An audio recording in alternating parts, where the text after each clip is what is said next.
Joining us now is Professor Edzard Ernst, co-author of Trick and Treatment.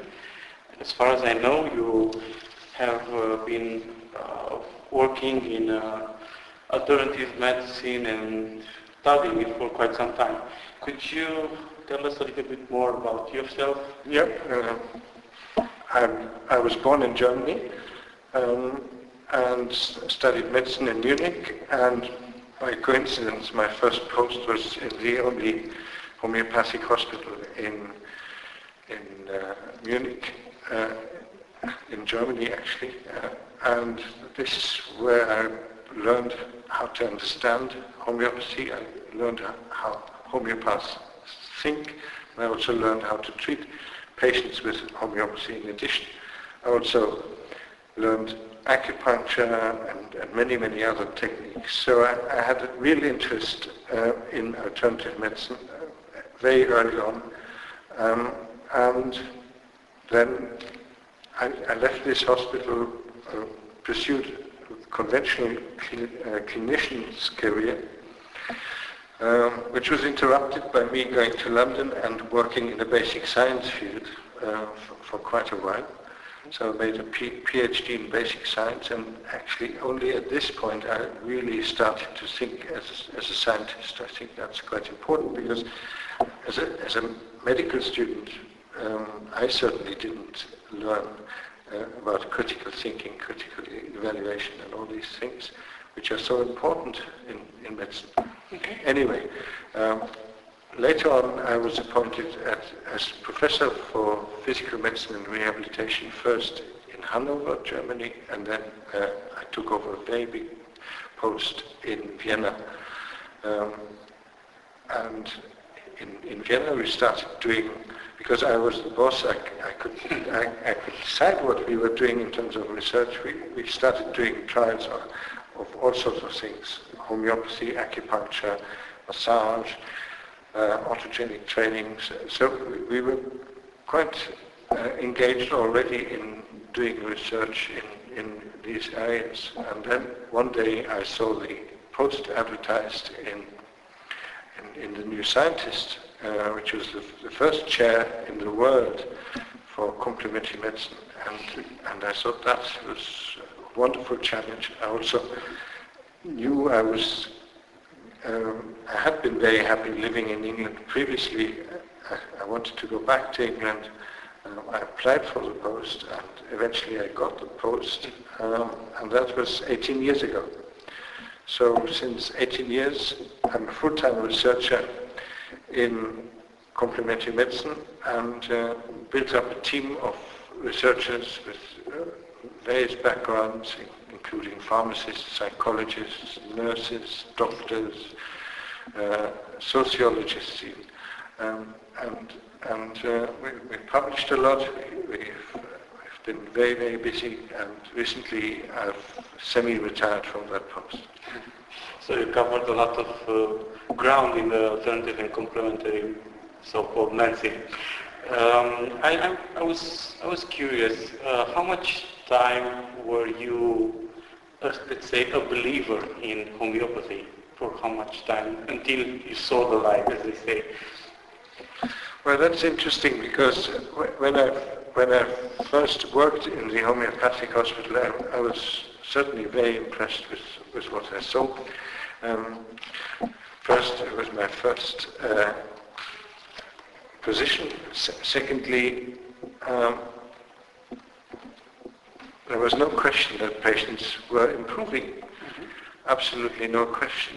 And even though I wasn't a critical thinker at the time, I knew that I knew how implausible homeopathy was. I was puzzled by this contradiction. On the one hand side, it couldn't possibly work. On the other hand, it clearly did work. And that is precisely what fascinated me with alternative medicine in general, that the most implausible treatments actually were doing patients quite a lot of good, and I needed an explanation. As a scientist, I needed to know why, and that guided my research. So I was not I don't think I ever was a believer, but I was impressed with homeopathy. I came from the pro-homeopathic side, but when I became a researcher of this area, it was clear to me that as a researcher you need to be as objective as you possibly can. You do your science and you leave your own preconceptions, your own beliefs as far behind as you possibly can. Nobody can be totally unbiased, but I've certainly tried to be unbiased. About being biased, you said in your talk that there is a common mistake among skeptics saying there is no evidence for homeopathy, and that is a mistake. Could you expand a little bit on that? Evidence for homeopathy. Could you expand a little bit on that? Yeah, it annoys me a bit that people, skeptics, keep saying that, because when they say that, they are vulnerable to criticism, and any homeopath can stand up and say, you're lying. And in fact you are lying, because they are at something like order of magnitude 80-90 controlled clinical trials with positive results for homeopathy. So you need to be aware of that. And also you need to be aware that when you say to a layperson who is in favor of homeopathy, who has used homeopathy, who has benefited from seeing a homeopath, if you say it's a placebo, and we know that because we are so clever and we are so scientific, you're upsetting that person and you're putting yourself in a very bad position to ever get through to that person, because you're just offending that person. You're saying you're stupid, you don't, and you don't even know that you're not getting better. People do get better with homeopathy, and you have to explain to them why they get better. It's not because of the remedy, but it's because of expectation, it's because of placebo effects, it's because of a lot of things that have absolutely nothing to do with the remedy. So, just a little point. Could you agree that sometimes using a little bit of imprecise language, let's just say, avoiding to say it's a placebo and putting it in other words, it's a better idea to try to explain this? Well, first of all, you shouldn't say there's absolutely no evidence, etc., etc.